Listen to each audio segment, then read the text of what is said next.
I see some high-level 7- and 8-figure entrepreneurs struggling these days. Not in their businesses, which are usually going great, but within themselves, living in a culture where so many people now claim to be entrepreneurs. Now, that's not a bad thing, but in this video, I want to share with you why I've come back to my roots. I've realized where I really am as a business person, and I'm going to tell you why I like to do business old school and what that means.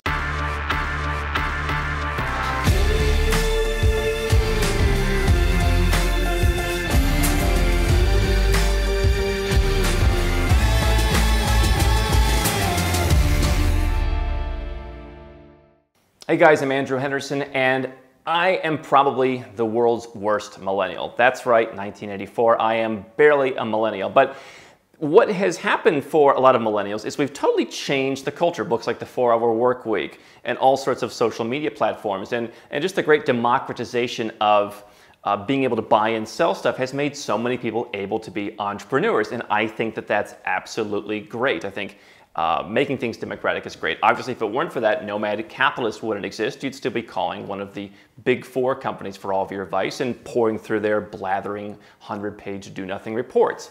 So I'm all for democratization of business. But what I've really learned when I go back to the way that I was raised by my family and by family friends who were in business is that I like to do business old school. I'm going to tell you what that means and why I think it's relevant today. Now, whenever you say old school, people get this impression like, oh, he's talking about some kind of stodgy way to do business. That's not the way things work today. He doesn't keep up with the times. But the reality is, in business, there are certain universal truths that don't change just because an Instagram influencer wants them to change. And so what we have today is a culture where I'm all in favor of people becoming entrepreneurs, but what you've got a lot of is what Gary Vaynerchuk calls the hashtag entrepreneur. I say the hashtag can be substituted for wantra, the wantrapreneur. I've been talking about how the wantrapreneurs are putting out a lot of bad vibes, and they're dragging a lot of truly successful entrepreneurs down because anyone can claim to be an entrepreneur. You don't need any credentials. It's not like you have to be a successful musician with a recording contract. It's not like you have to be an athlete with a professional, sports team.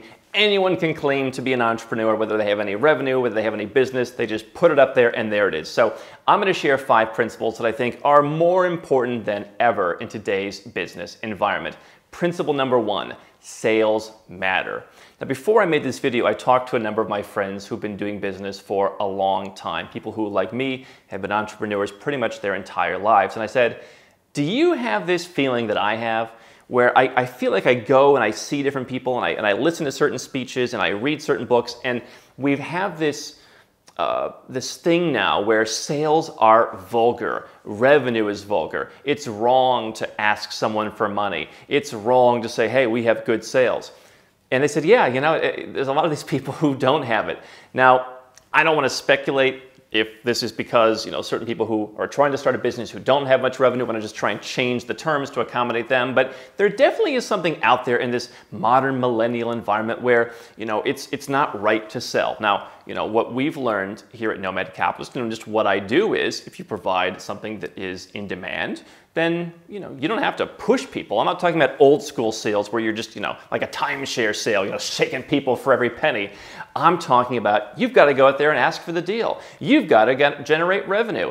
And if that means running ads, if that means whatever it means, you've got to generate revenue. I even see some people who are 7-figure earners kind of like, oh, I don't like those guys running ads. We don't run very many ads here at Nomad Capitalist. We're pretty organic, but if running ads is what helps you scale your business from $1 million business to a $10 million business, there's nothing vulgar about that. And so don't get sucked down by these people who say, business is just about like hanging out. Business is about sales. I learned that at a very early age. I started my own little magazine for a couple months. I went door to door selling it. That didn't work. So then I started going door to door back before there were any kind of real internet sites for real estate. I remember I would ride my bicycle up and down the street offering to make people websites when they were selling their house. And I got a little something out of that, but it didn't really blow up because I didn't focus enough on going out and getting the sales. I was at 12 years old, more focused on just the idea of being an entrepreneur. Good for me. I snapped out of that by the time I became an adult and I went out and built some pretty serious businesses. But back then, I knew from the very beginning, revenue matters. Now, here's principle number 2. Giving back also matters. Being a person of your word matters. Let me explain. Because there are a lot of businesses, and I'm not offended by this, there are a lot of businesses now where they say, we give, 1 pair of shoes for every pair of shoes that you buy. Or I think these glasses, Warby Parker glasses, you buy a pair, we give a pair, and that's fantastic. Let's again admit for a lot of people what it is. It's a great way to bring in business for people who like this social conscience. But I'm going to not cry foul on those people. I'm not going to say that someone else is disingenuous in their business. What I am going to say is if you're starting a business, I look at it from the perspective of, paying a lot of money in taxes doesn't help people. Going out and doing good yourself helps people. So, you know what? I do give money to organizations that I care about, and if I, cared about the idea of glasses, I would go out and do that. I'm not offended by the fact that Warby Parker goes out and, donates a pair of glasses. But I think as a business model, it's a little too focused against rule number 1. What I think is important about giving back and being ethical really is, being a person of your word. Remember, when I was growing up, it was your word is your bond. And I got caught up in this a couple months ago where I told one of the people on my team, I said, if you can do that, I'll send you on a trip anywhere you want to go. And then she did that. I'm like, well, I was just kind of spitballing it, but I guess I said it, so we're going to do it, right? I mean, you have to stick by your word. And so many people these days, your word is fungible. They're all about the veneer. And again, I'm not insulting it. I'm not making judgments against anyone in particular. I'm just saying so many people want to put up a veneer of, here's what we do that makes them seem like they're doing something good, but then they don't do the basics. They don't go out and just, honor their word. They try and wriggle out of contracts. To me, those are very, they don't go together. Okay, and so that's principle number 3. Contracts matter. Okay, we have this new thing now, and I remember listening to a presentation being given in the real estate industry where they're saying that it seems that the number of people who are just trying to, again, wriggle out of contracts, break their word, go back on the deal is up. We've created a sort of entitlement culture these days because where everybody can be anything and everyone can, put a picture of their butt on Instagram and get loves and, everyone can just, seek attention all the time. Hey, who are you to tell me I can't wriggle out of a contract? We've totally changed the narrative in so many areas of life. I talk about my frustration that I've learned over the many, many years of staying at corporate hotels, staying with the Marriott, right? The paradigm in the hotel business has totally changed to when I was a kid going with my parents to financial industry incentive trips, and they were just like, it was like, the customer's always right, which I'm not saying is correct, but that was their thing, the customer's always right. Now it's, you know what, you're being unreasonable. And I see that with contracts, not so much in our business, but I see it out there when I consume, content from the business world that people have just kind of shifted the ball for what it means to be ethical. Here's what it means in my world. If I sign a contract, I'm doing it. Even if I tell someone I'm signing the contract, I'm doing it. And I've gotten myself again into situations where I get excited. I make decisions very quickly, which is what I talk to you guys about. It's how I operate in my own life. I call someone, great, let's do it. Send me the deal. I'm sending you the money. And occasionally there's been times where it's like, maybe I don't need that thing I just agreed to buy, but I said I'm going to buy it. You can't go back on your word, and you certainly can't go back on a contract. That's a very high standard that I have to hold myself to. And ever more so now. Obviously, certain things can be debated. I'm not saying just give everybody what they want because they're trying to shame you. But I'm saying if you sign a contract to buy a house, if you sign a contract to buy a server, if you sign up to do something, you got to do it. To me, that is a great principle of business. And everyone that I've seen at the multi-million dollar level, 50, 100, $200 million, they all do that. Number 4, you've got to protect what you have. I'm going to share with you a little inside baseball that some people might not like. We recently had someone who made a little website with a couple blog articles. They were, interestingly enough, about why you should move to Georgia and how to invest in Malaysia and how I'm spending my summer in Montenegro. You might understand where this person was influenced. But in the on their website, they started putting the name Nomad Capitalist as if it was their name. And so, Nomad Capitalist is a registered trademark. I know there are people who are in the libertarian wing who say the government shouldn't help you with trademarks. Okay, that's great. I'm over here running a business and we have a name.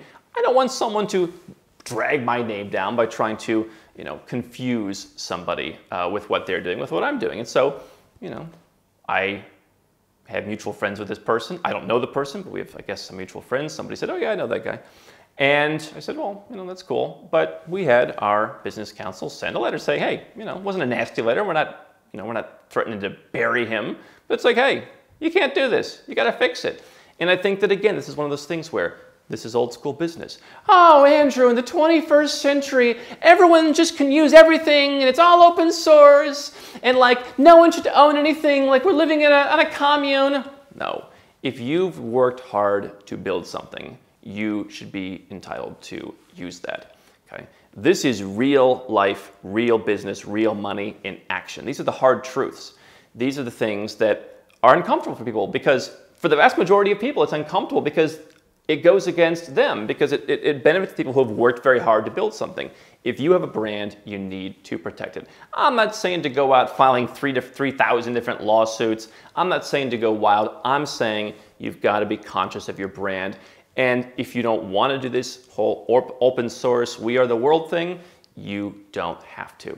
Here's the number 5 thing that I want you to keep in mind. And this is actually a big one that I've been working through because I've learned a lot about this in recent years.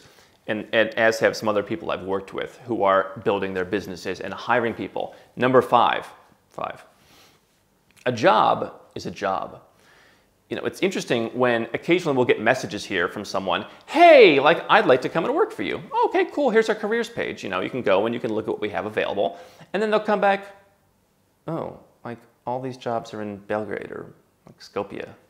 Like I'm fun and I'm free and I'm a nomad. Cool. Or these jobs are in Belgrade and they're in Skopje, right? I've been in business for myself for 15 years, pushing myself. And it's hard enough for me to sit in my own house and get work done. It always has been. It's always, you've got to really focus on making sure the job gets done. If I'm hiring people for most jobs, for most everyday jobs, I want them to be sitting in the same place. I potentially want them to be collaborating with other people in the team, and that's the kind of infrastructure that we put together for our team as we've grown from a tiny number of people that we used to let it travel to now saying we're building out a substantial organization. And I think, again, it's one of those things where you have people who want to put their foot in both sides of the issue. I'm not trying to criticize anyone for saying I want to be a digital nomad or I want to work and travel or I want to go around. Listen, I do that. Who am I to criticize? What I'm saying is, if you're a business owner and you make the decision for efficiency, for productivity, to say, we're baking an office, people are going to come to the office, the hours are 9 to 6, it's not when the mood strikes you, it's not you're here today, but you know what, next week your soul is calling you to Mexico. Here's the office and here's the job. I think if you're building a bigger organization, in my opinion, that's what works. Other people disagree, and other people in the tech business where they're working with stuff, a lot of coders and stuff like that, they have a different opinion, and I totally respect that. What I'm saying is, if you decide to do that, you have to be aware that there are going to be people who are going to say, I want the money of a freelancer / entrepreneur, I want to have the voice of an entrepreneur, I want to have the flexibility of an entrepreneur, but I want the stability of an employee, I want the benefits of an employee. I want to just kind of cherry pick from both. Go either direction, right? I mean, if you want to do, hey, work from wherever you want and do that, and that's cool. Or if you want to have the office, that's cool. But I think a challenge that I see people going through at the high levels who haven't a lot of experience in hiring, I never had a ton of experience in hiring, so I've had to learn this as well, is, people are going to push your buttons. And people are going to tell you why you're wrong. And people are going to tell you you're not paying enough. People are going to tell you all kinds of things. And most of the time you realize those people aren't doing much. So I want you to be really aware of that if you're an entrepreneur to, really pick a side. I think that so many of these challenges come back to there being a mushy middle where things being democratized means I can kind of take the best of all. And listen, go where you're treated best. If you can get away with that, if you can accomplish that, I'm all for taking the best of everything that's out there. What I'm not for is if you are suffering, if you are losing so that someone else can do that at your expense. Don't think you have to do that. What am I missing? What are the big business principles that you think I'm missing? Leave a comment below. Hi, I'm Andrew Henderson from Nomad Capitalist. I wrote this book, which you can find on Amazon, to distill a lot of the stuff we talk about in these videos and a lot of the stuff I've learned over the last decade plus, traveling all around the world, teaching you about how to legally reduce your taxes, build your personal freedom, and create wealth faster. Definitely get a copy of this book if you want to learn more. Now, if you want to watch more videos, make sure you subscribe to our channel and make sure you click the notifications bell so you never miss one of our new videos with more tips on how to go where you're treated best. And if you're already a 6- or 7-figure entrepreneur and you'd like to put these strategies in place for yourself, go to nomadcapitalist.com and learn about how I can help you.